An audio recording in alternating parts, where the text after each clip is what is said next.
From Studio 3 at Buzz TV, it's The Horse's Mouth with Tom McManus.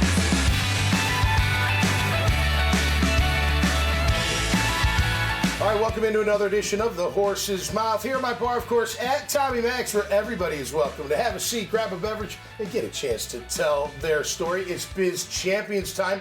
That means Major Harding is here. And guess who else is here? Of course, my norm, Coach Dave Campo is here as well. Brought to our good friends at Foodies Care. We're going to talk a little media, talent management, a little marketing. We're going to get into it with our guest, John Frederick from Freddie Media. John, how are you, my friend? Great, thanks for having us. Welcome to the show and to the bar, brother. It's so good to be here. We saw each other last night at a cool event, a digital marketing platform that's getting ready to launch, and you're doing your own thing. Tell us about Freddie Media, man. What you up to? Freddie Media, I'm really just a guy who used to run car dealerships. Then I started selling things to car dealerships. So you couldn't put me in touch with a dealership I haven't cold called or sold something to. You know, everybody in town's probably like afraid to pick up my phone calls. However, I found it a lot easier when a large social media account tweeted about a product I owned. Okay. And then it just went everywhere. I sold it to the big public dealer groups. I had people calling me asking to buy it. Wow. And then I've just been on a mission to figure out what large social media creators can sell the highest leverage, highest dollar items, and I've just been building business around that premise since. Wow. And mostly around the auto industry, or do you branch out into other industry? It doesn't matter. I'll never be able to wash retail automotive off me. I spent too many years inside of Tyson's Toyota up in DC just selling Toyotas to everybody. It was kind of a mix of like people who just got to DC and immigrated there from, you know, some country in the Middle East, or somebody who worked at like the FBI, CIA, or State Department. So those were like exclusively, it was either like I was selling to Donald Rumsfeld or like a man new to Wow. Yeah. So how do you find your talent?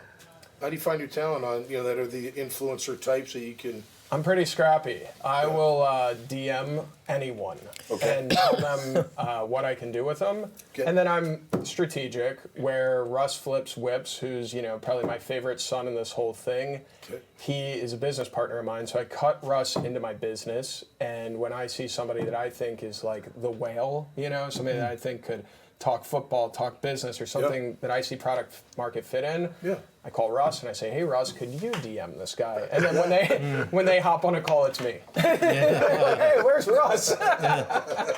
Big switch. Exactly. Here's what we're going to do. You got a job. Whatever works, right? Yeah, but ultimately I think they'd rather talk to me than Russ because, I can make them money.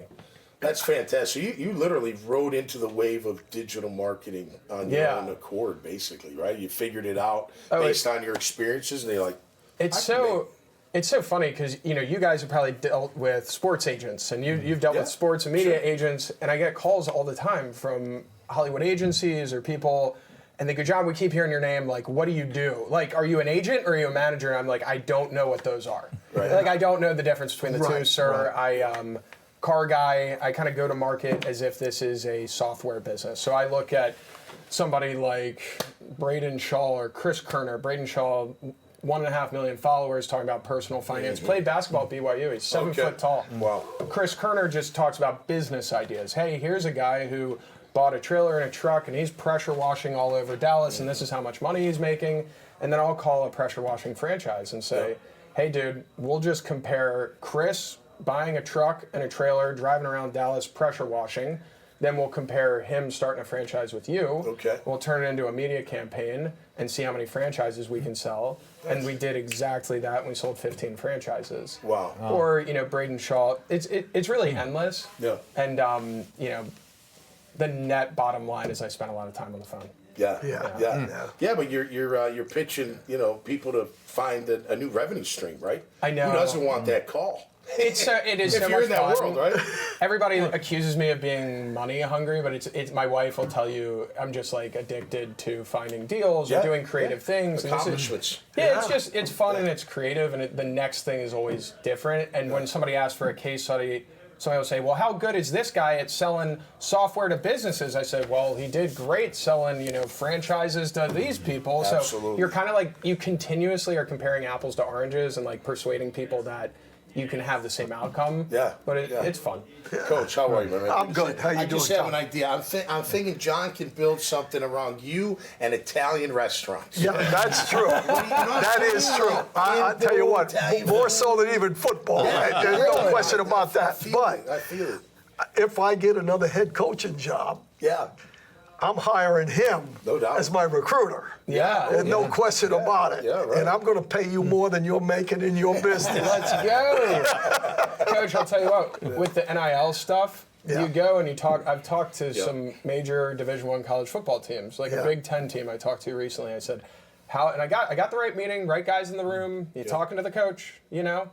I said, how you doing this thing? You're basically, you have a liability of $20 million every year to these kids. How you doing? And say, well, we call the rich donors, and we ask them to pay.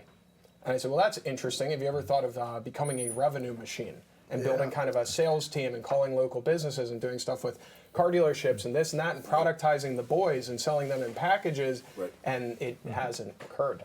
Get into that because that's smart. They are, for sure. That is smart. Yeah. The way it's Absolutely, going right now. Like if you put me in at University of Florida or anything like that, I would basically build a sales funnel and a go-to-market business where I'd be productizing their quarterback, their running back, their corners, their offense, their defense, and I'd be setting prices for how much does it cost for this guy to appear at a car dealership? How much does it cost for these guys to post on social media? I'd be training the team how to do short-form Wish social I had you media. in college. Yeah. I mean, it wouldn't become a liability. And getting paid. It wouldn't become a liability. It would actually become a source of revenue for the university. Yeah, sure.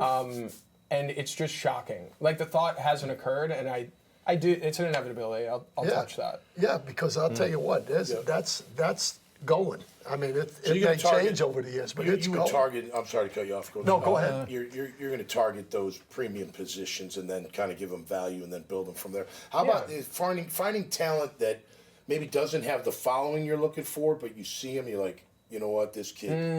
Good point. Yeah, You know what I mean? Like that's got to be. He may not hit it, big with the following yet, but you're like, ooh, wait, I like his personality. That type of Right. thing. I'll give you an example. Biggest home builder in the world or in the country. We can all guess who it is. The grandson, actually, the son is in the Trump administration. Just got put in there. So the grandson had this tweet, and it said something along the lines of, if you're in your 20s, buy a Rolex, even if you have to go into debt to do it.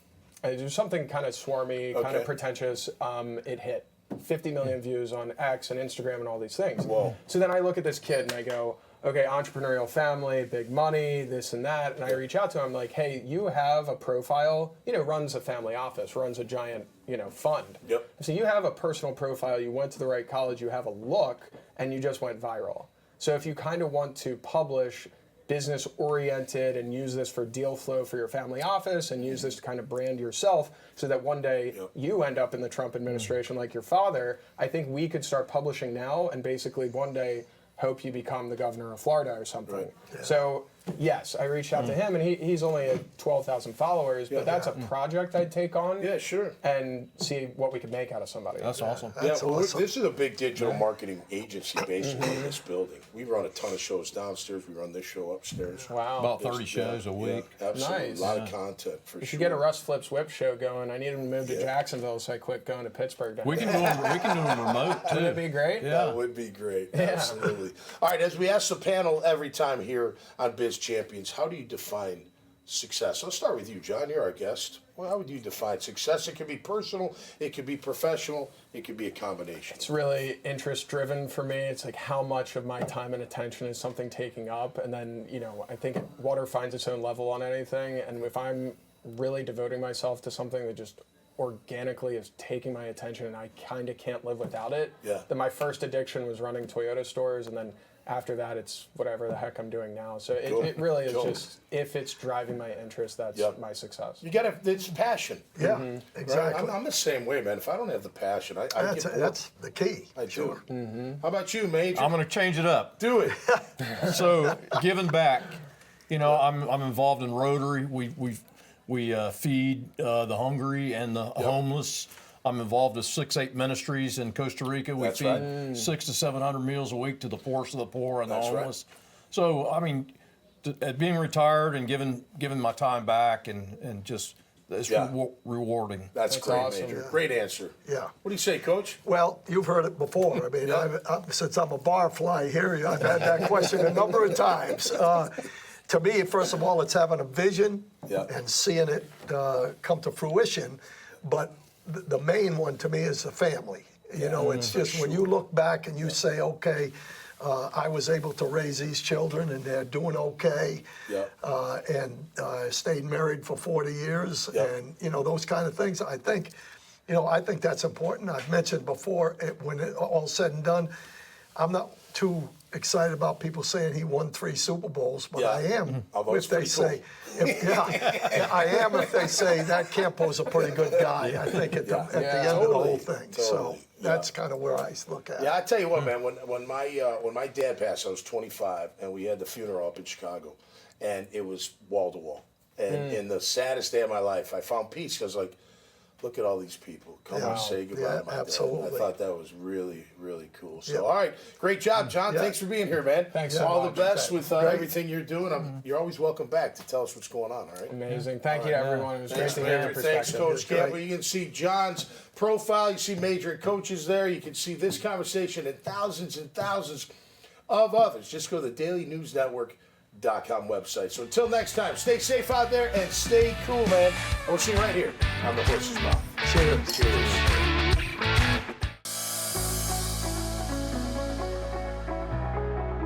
Foodies Care is a nonprofit organization here started in Jacksonville, Florida. Our mission is to support other nonprofits realize and carry out their missions. We're trying to simplify that process to have a local body that's here on the ground and says, listen, we're going to work with you, we're going to partner with you, we're going to give you the resources that you need to be able to do the work that is needed in this community.